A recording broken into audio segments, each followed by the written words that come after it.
What's up guys, welcome back to another YouTube video, and in this one I want to share with you how to keep your mind simple. Now if you clicked on this video, you might be feeling overwhelmed, stressed, maybe feeling a little behind. These are all things that I feel like I've dealt with a lot this year, and so I want to share with you some tips on how I've been able to change my mental framework in order to stay productive and be just on top of it more often. So let's get right into it.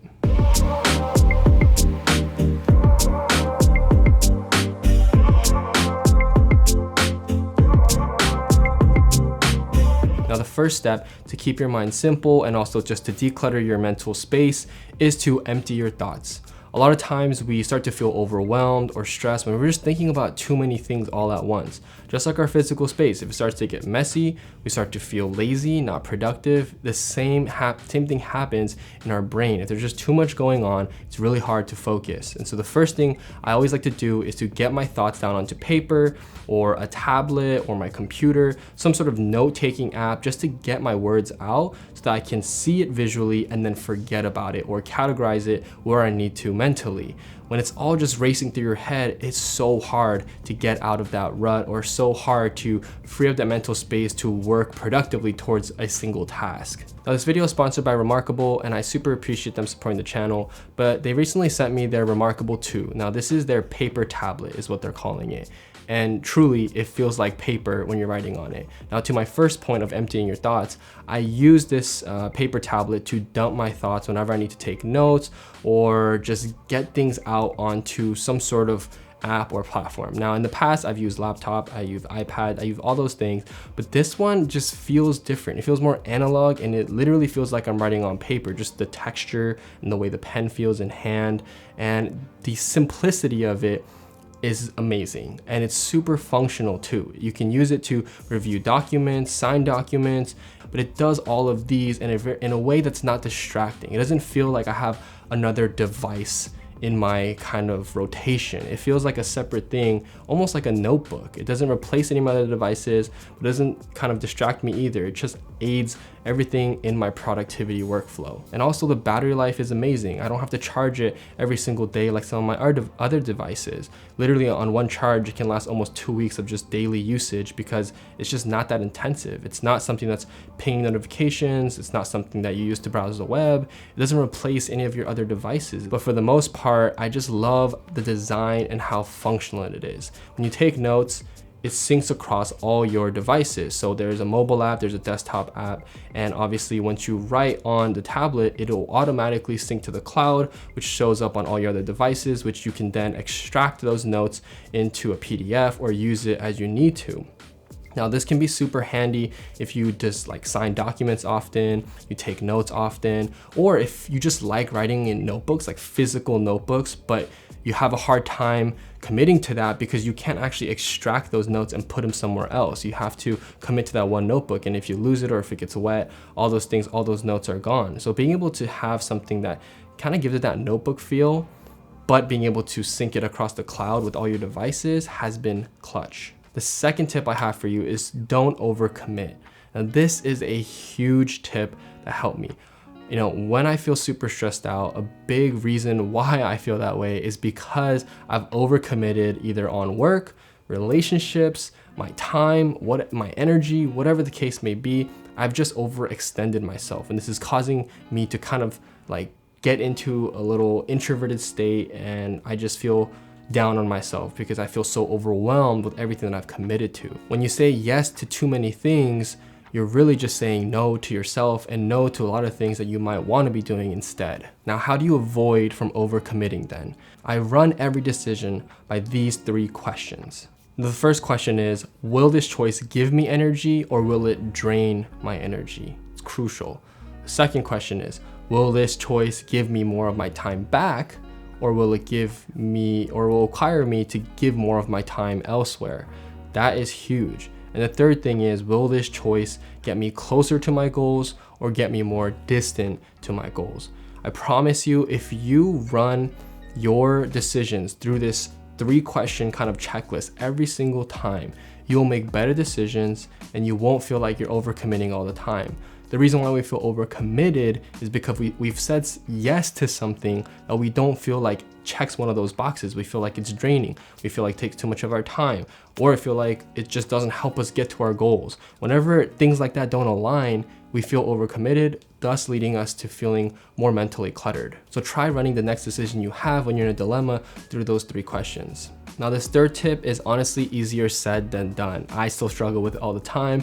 I'm guilty of just hopping on my phone in the middle of the day when I probably shouldn't be, and getting sucked into the black hole of the algorithm. Usually it's TikTok, and I'm scrolling for way too long. But this is something that when I do avoid scrolling in the middle of the day, those are some of my most productive days and my stress-free days. And this is something I've definitely been trying a little bit harder at. Because if you think about it, when you open your phone and you start scrolling on social media, whether that's Twitter, TikTok, Instagram, whatever it is, when you start scrolling, it starts to fill your brain with a lot of random thoughts. It could be something funny, it could be something inspiring, but whatever the case is, you're now filling your brain with more than what you had before. And that can lead to your brain feeling more cluttered, feeling more overwhelmed, and feeling more stressed. Now, why is this third tip important in keeping your mind simple? Because think about it. If you're scrolling on social media, you're filling your brain with more information, more things. It could be something inspiring, it could be something funny, and honestly, it could even be something helpful. But for the most part, you're filling your brain with just more things. And if you're already feeling a little bit overwhelmed, you're feeling mentally cluttered, this can really hurt you if you're trying to stress less and think about less things. And so typically it's in the morning for about 2 to 3 hours. I try to set like a do not disturb mode where I try my best to not go on social media, not respond to emails, not respond to too many text messages aside from urgent ones. Having that kind of undisturbed 2 to 3 hour sprint is surprisingly super productive. And that's not just for freelancers. Of course, I work from home or I'm out working at a coffee shop of some sort. But the thing is, I used to work a 9 to 5 before I started doing my own thing. And to be honest, it's very rare I was focused from literally 9 a.m. to 5 p.m. There's like a sprint in there where I get most of my work done. It's the same thing if you work a job or you work for yourself. So having that like undisturbed focus time is super important into helping you feel mentally simple or just feeling less stressed. Hi, though. My guy is huge now. Say hi to the YouTube audience. Another tip for keeping your mind simple is to work in weekly sprints. Something that has really helped me feel more, simple throughout the week is having a set sprint or like collection of tasks I need to get done and not adding to it. Whenever I used to have a to-do list that was running, meaning it just is a massive to-do list that I try to hit on every single day, every single week, I felt so behind. Because think about it, if you don't set a sprint and you have a master to-do list, you're constantly adding new things to it, which means you constantly never accomplish the full list because it's a running list. You're always adding new tasks to it every single day. And so for me, I try to plan my week ahead of time, usually on Sunday or Monday morning, and set the sprint. Meaning, what are the hard and light tasks I need to get out throughout the week? And if I can't fit it in that week, I'm adding it to the next sprint or the next week, and I'll forget about it. Because what I like to do is I try to treat it almost like a game where if I can get all my tasks done early throughout the week in my sprint, then I've afforded myself some relaxation time, afforded myself to be less stressed because I've got what I need to get done and I already planned that. And everything I need to get done is on the next sprint. Now, to go one step further, I usually label my task as either deep work or shallow work. Now, this concept actually comes from this book called Deep Work by Cal Newport. It's a really good read if it's something you're trying to do and feel less distracted. But the concept in the book basically talks about making sure that when you're in your focus sessions, your focus sprints, to focus on deep work. I found myself in the past always doing shallow work. I didn't know that's what it was called, but I would have a to-do list and my brain would naturally avoid the hard things and go towards the easy things. Now, this ultimately led to me feeling stressed because a lot of the important things I wasn't getting done.